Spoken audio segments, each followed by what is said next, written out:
Listing your home on Zillow or the MLS is not a marketing strategy. Call me so we can discuss a plan that gets results. Hello, welcome to Nana Talk, where voices unite and the community rise. This is a space where we empower community people, one talk at a time, with real conversations around the block. Today I have Mr. Anthony Robinson from the Overtown Children and Youth Coalition, right? How you doing, Brother Anthony? I'm doing good, and thank you, Mr. Jones, for allowing me to be here today and just have some upfront, honest talk with you about just the different things that's happening in the community. So I'm honored and I'm proud and excited about being here to talk with you today. So, brother, I know not only how busy you are, but how important you are for our community.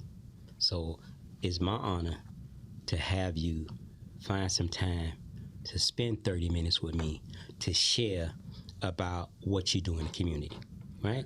So I usually start off by letting the person I'm interviewing say a little bit about their background, where they from, where they went to school, things like that.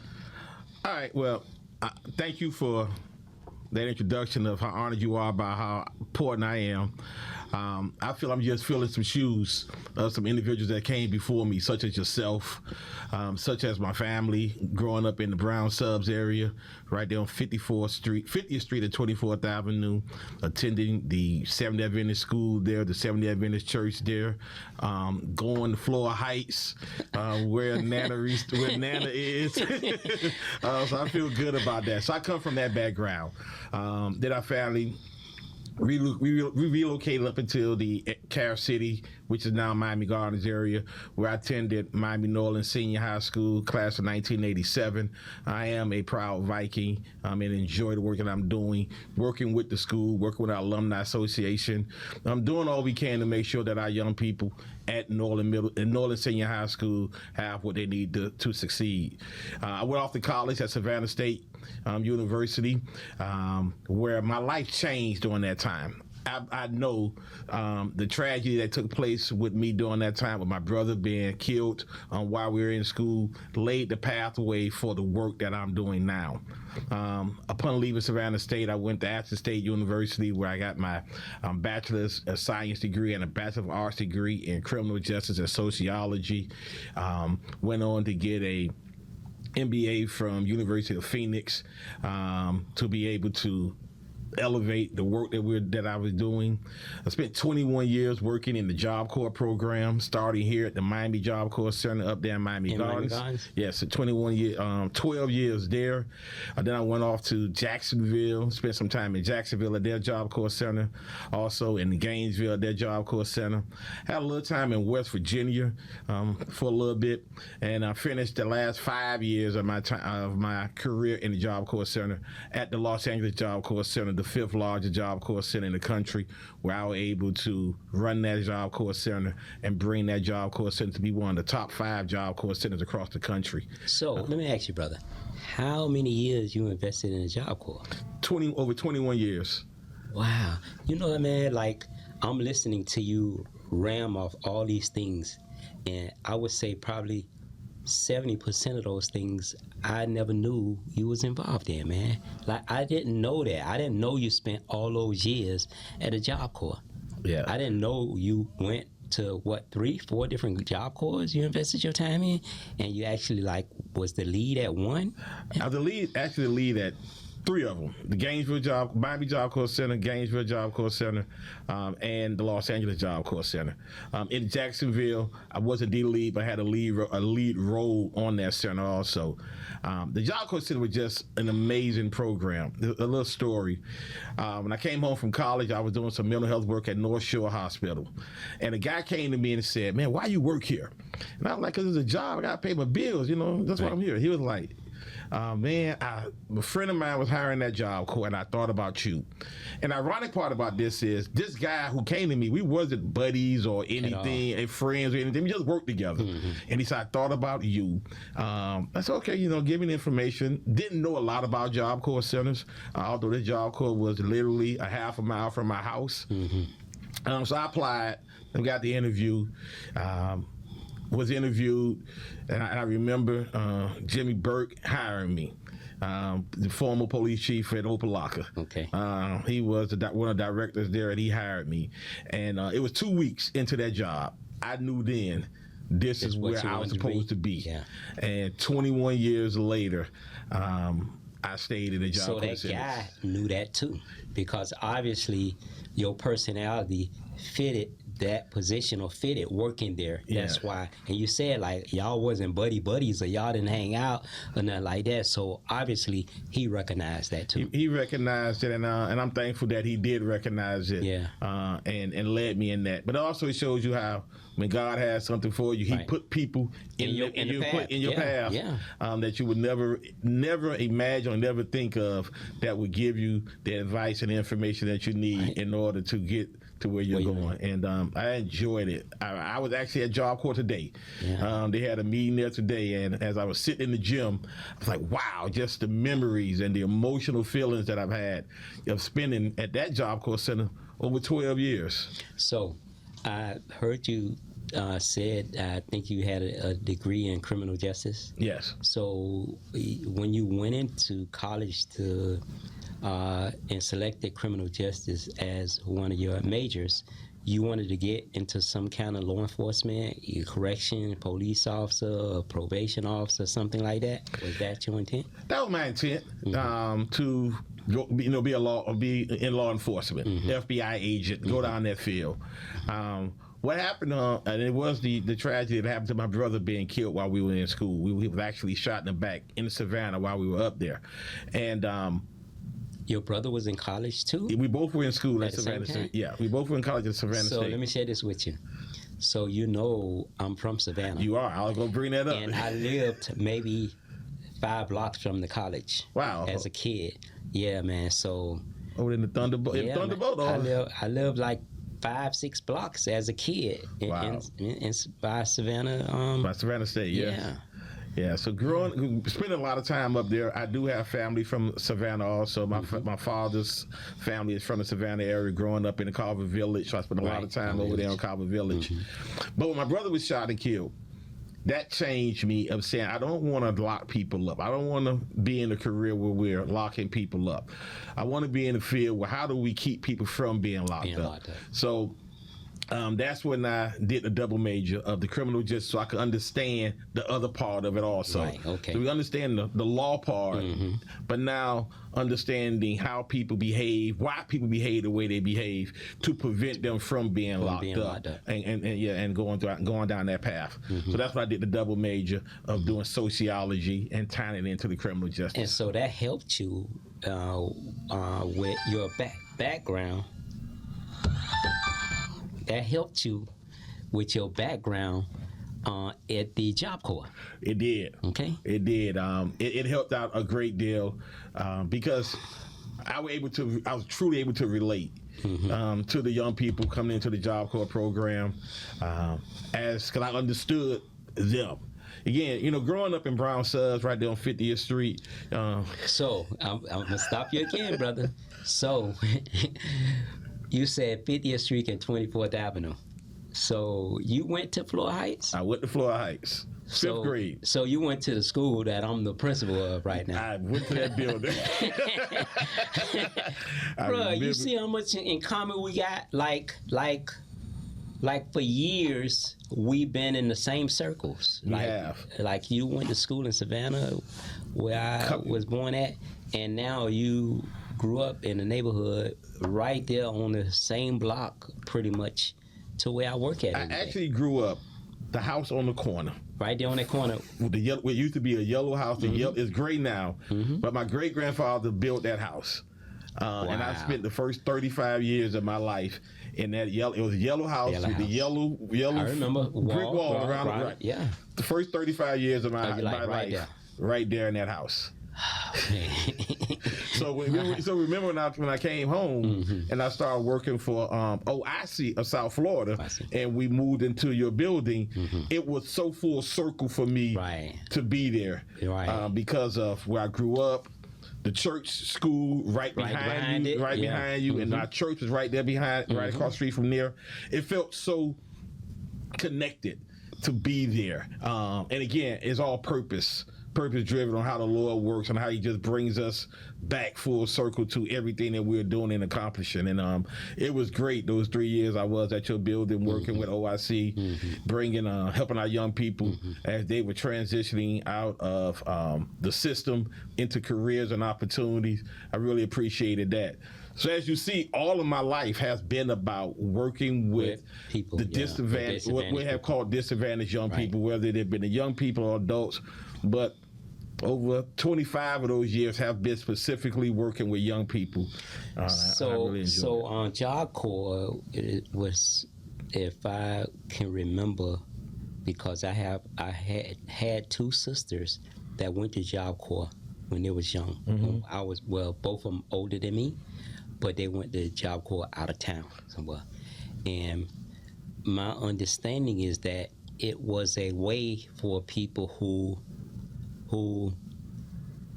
as a move in the right direction other than another alternative, for people who probably at some point wasn't doing good at school, right?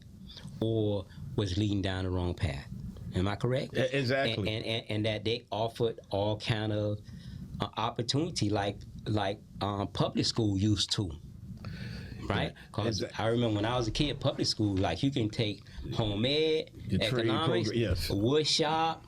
You can leave school early for a job if you had a job, right? Yes. So I remember public school used to offer that, all that. So that Job Corps was something like awesome. And Job Corps was exactly that. I mean, as I was working at Job Corps, I remember many a times I would just say, man, if I knew about this when I was in school, you went. I would have went. I know I was 5'8", 140 playing football. I knew there was no career. 5'8", 140. Hey, it wasn't then, but now it ain't nothing for a pro football player to be 5'8", 140, 150. Exactly. But back then, you had to be 200 plus. Exactly. And 6 foot.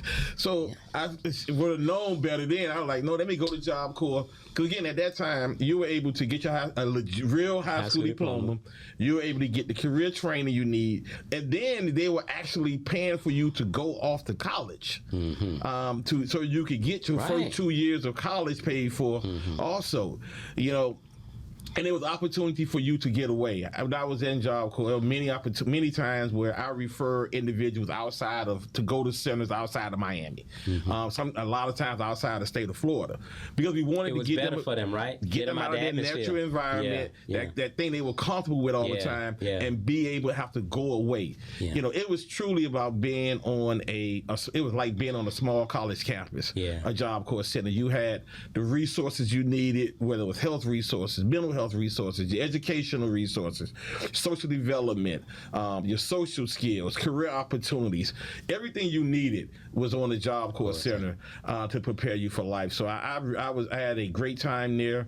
Again, as I said, I was there today talking with the center director, Mr. Johnson, and we were literally talking about the work that I'm doing now in Overtown on how we can pair with Job Corps now with the services and the work that we're doing in Overtown. Because one of the things we're doing in Overtown now is we're creating a cradle-to-career model, a true cradle-to-career model, where we are working with families pre-birth. So starting with while the child is in the womb, inside how we're preparing them and make sure that mother has a prenatal care, making sure she's training and developing that child while they're in the womb, and working to that individual to a post-secondary educational training program. And we know everyone isn't going off to college. So we say what other program there is. And again, Job Corps is it. It's free. It provides them room and board. It provides them the training they need. Even if they have their high school diploma, it allows them to elevate their academic skills, then getting the career technical training they need, then the job placements they need, along with the case management services they need. I said, hey, this would be perfect. So we are now going to be having some more conversations with Job Corps on how do we utilize the Job Corps program as one of the other alternatives for our young people when it comes to post-secondary opportunities. So those will go to college, those will go directly in the workforce, or those go into a career training program. So I don't hear much talk about Job Corps anymore in the communities like you used to. I know probably less than a year ago, it was a push to eliminate Right. Job Corps. I know the new administration was holding up or trying to hold up the funding, and they was really looking at eliminate, my understanding, Job Corps. But that changes, right? Yes, it has. Yeah. But has they financially been impacted by it? So a lot of centers have been impacted by it. Now, the Miami Center has not. As I was listening to Mr. Johnson talk today, their population is back up to 300 students, which where it was before. There are some Job Corps centers that closed down. A lot of Job Corps centers, their numbers were reduced. But it appears that the Miami Job Corps Center is still up and running at the level, at the capacity as it was running all of the time now. They went through their challenges, but now, they're building back up and actually doing some great things again back over there at the Job Corps Center. Okay. And that's why we are wanting to partner with them in Overtown so that we can continue to help them elevate their efforts at what they're doing, and then they can also be able to help our young people. We believe in partnerships, and a real sense of partnerships, like how the partnership is. It's not what you gonna give me. Right. What we're gonna do together. How are we gonna build each other? Yeah, how we can and come together. And that's what we're doing. What our purpose is, and our purpose and our initiative with the Job Corps Center. How do we come together and work together? And me being in the Job Corps Center for over 21 years, me having the relationship and the autonomy that I have down in the Overtown community and building our young people up in Overtown, we just thought it would be a great partnership to bring us together and create what we're calling OPEN, our program initiative that we're calling OPEN. Overtown Promise and Empowerment Neighborhood, which will be our cradle to career model that we're going to implement. So think about this, Brother Anthony. So right now at the Institute, because the name of our facility now is named after Dr. Dorothy Bendroff Mendigar. Right. It's a Social and Economic Institute. Right now, we have, I want to say, maybe 70 or 80 youth that just registered for a month-long program where we give them a stipend at the end of the program. And we just finished a class of maybe 130. So that's $1,000 times 130 each. Right. Plus the 70 you have now, so that's like 200 young people all together. Right. So I was thinking maybe it can be some connection with you and the Job Corps, or have the Job Corps people come to the school one day soon and speak to the young people about another alternative at Job Corps. So I would definitely make that connection and with you and Mr. Johnson to be able to have that communication and talk. Like you said, the program is not talked about as much as it used to be as a real alternative or a real option that our young people should consider. And I know it's a program that works because, again, I was a part of it for 21 years. And not just here in Miami, but I was a part here on the East Coast and the West Coast. So I was able to see how it works regardless of where you are. So I would make that connection also. And again, this ties into, Brother Jones, what we are looking to do even between Overtown, Attapata, and Liberty City. How we're bringing, our goal is to bring these three communities together to work together, to share resources, to make sure that our young people have opportunities, our young people know where resources are, our young people know that there is a bright future ahead of them, because we're going to put the resources and the things in place for them to be able to realize and see that success awaits them. So I would say maybe not the biggest, but one of the biggest voids in our community is that, and for some of us, it was an experience I went through. So we don't have, there are not many options for our young people to get exposed to stuff outside of the neighborhood. They don't really go anywhere outside of the neighborhood. They stay in that same radius from the time they're born until the time they either. Damn, I cut this thing off 3 times already. I'm sorry.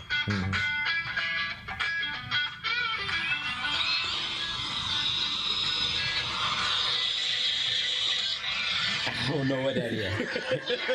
Get this from me.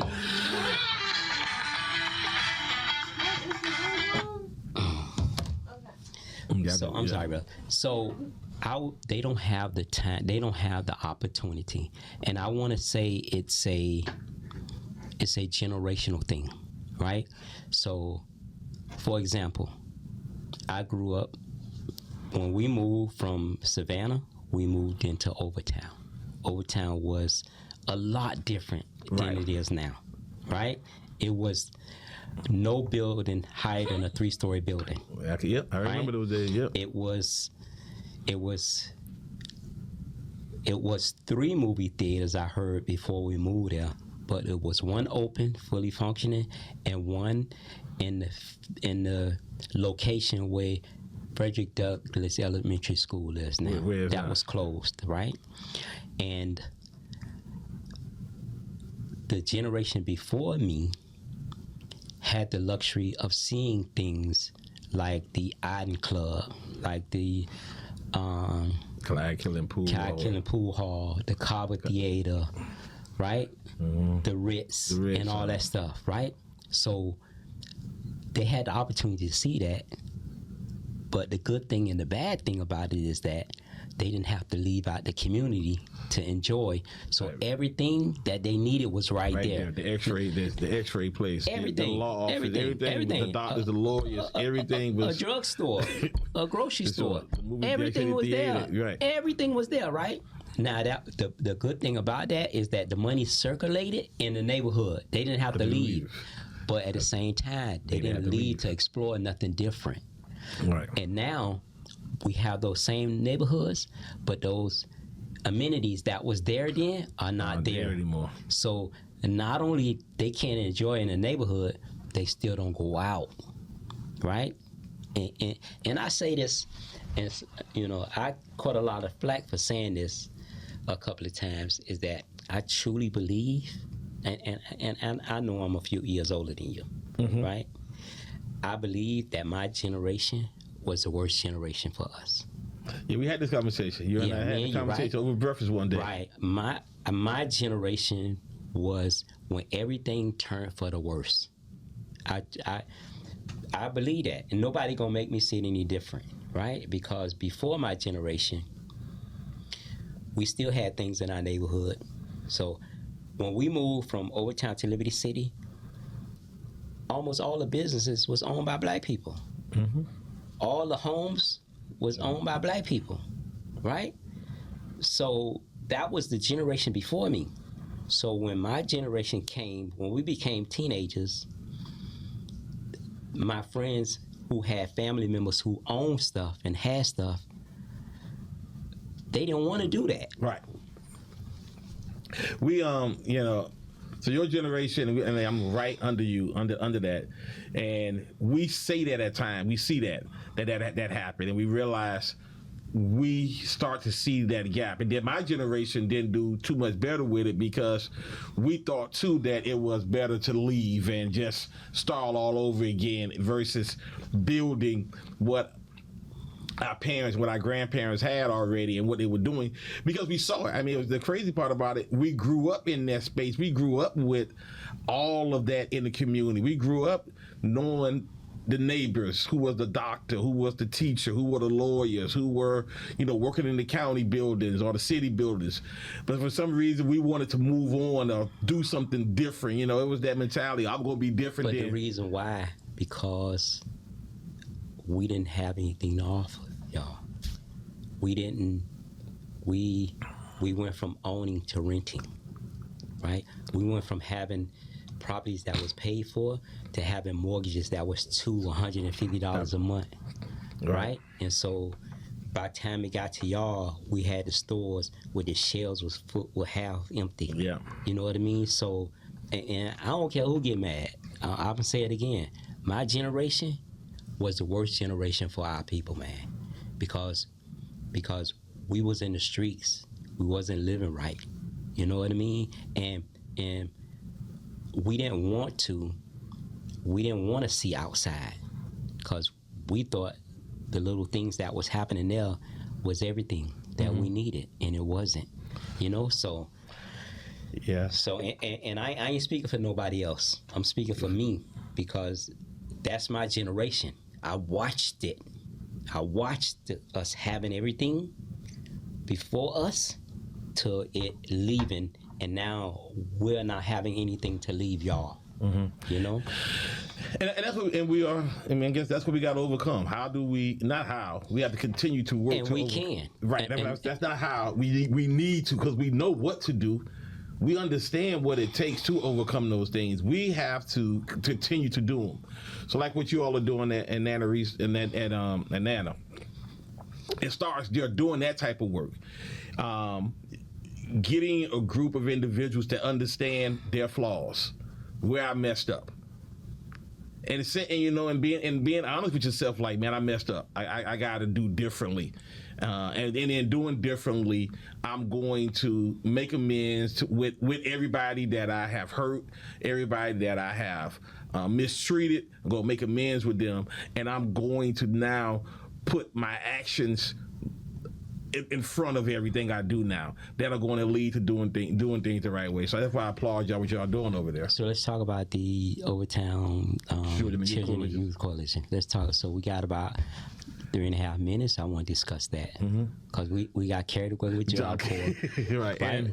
But that's a solution, because it is a solution. We realized the conversation was, as we were talking today, we led towards what can we be doing to provide opportunities for our young people to succeed. So and we got. I don't think we got carried away. I think that was needed, right? So that now that word could get out there, we could talk about the program. Yeah. More people now we talk about the program. But in Overtown, I mean, we're busy in Overtown. We got a lot of things that are happening in Overtown. I'm proud to say that at the coalition, we are supporting all the nonprofit organizations in the Overtown community. We are in the process of creating a promised neighborhood in the Overtown community. So we are working with the Harlem Children's Zone to create and provide the resources that we need to make Overtown a promised neighborhood zone. In addition to that, the coalition, we are working with the Overtown Business Association to bring economic development, economic empowerment into the community. We have also now become a Main Street designation. So now Overtown is a Main Street designation. Okay. We're proud to be able to say that and say that out loud, because we know that brings resources, that bring opportunities, that bring economic visitors into the center, to the community also. I think one of the things that we miss in Overtown is, because when we think of Overtown, we think about, the not so good things that have taken place in that community. But the Overtown community still is a tourism destination. And we are now utilizing that and making sure that individuals come into the Overtown to see, to learn, and understand that history of the Overtown community. So we're doing a lot now with the tourism industry, and working with that industry to make sure that that history, that story is being told. There's a new venue coming to Overtown, the Overtown Corner, which will be coming very soon, which is going to be a gathering spot, for community, commerce, and culture.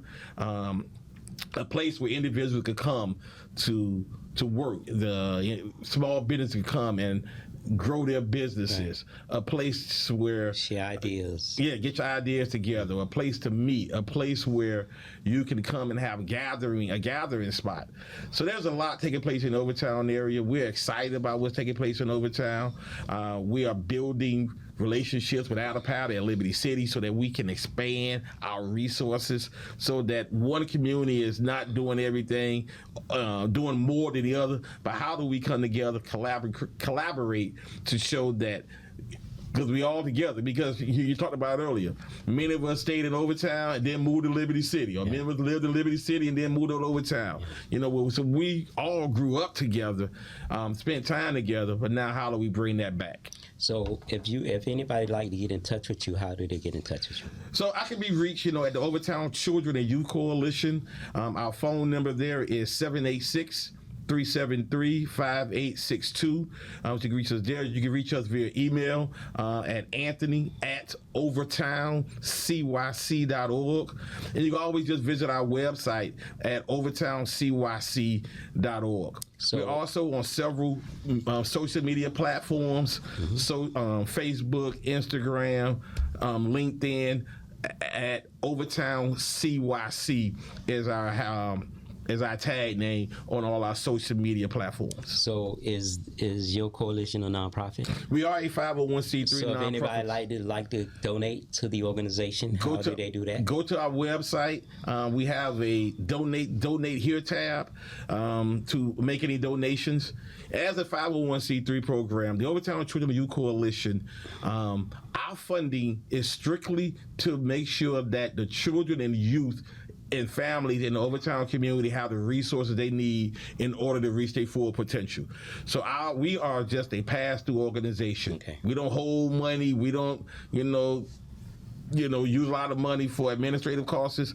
Our money goes from us straight to the organizations. We aren't the service provider, but we make sure Touch Miami with Love, Girl Power, Overtown Youth Center, Urgent Need, Lotus House, Suited for Success. We make sure Overtown Optimist Club. We make sure those organizations have the resources they need in order to do the work. Okay. So we take away some of the leg work where they got to go out and raise money. We help do that for them so they can be in the fields, they can be in the streets, they can be working with the young people in order for them to succeed. And, it's been a blessing to be able to do it. And then, to be able to do it in the community in which I was raised, which community that raised me and made me be the man I am today. So we out of time, Brother Anthony. I want to thank you for dropping in on the show.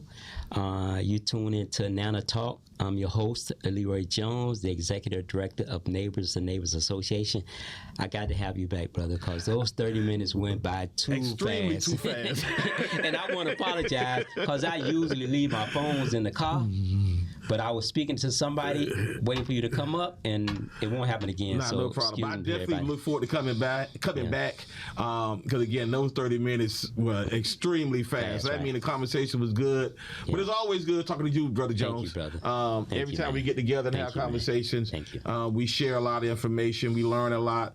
And I'm appreciative that I can call you a friend, call you a person I can turn to and trust when it comes to the work that we're doing. So I appreciate you and thank you. Until next time, family. Have a great day.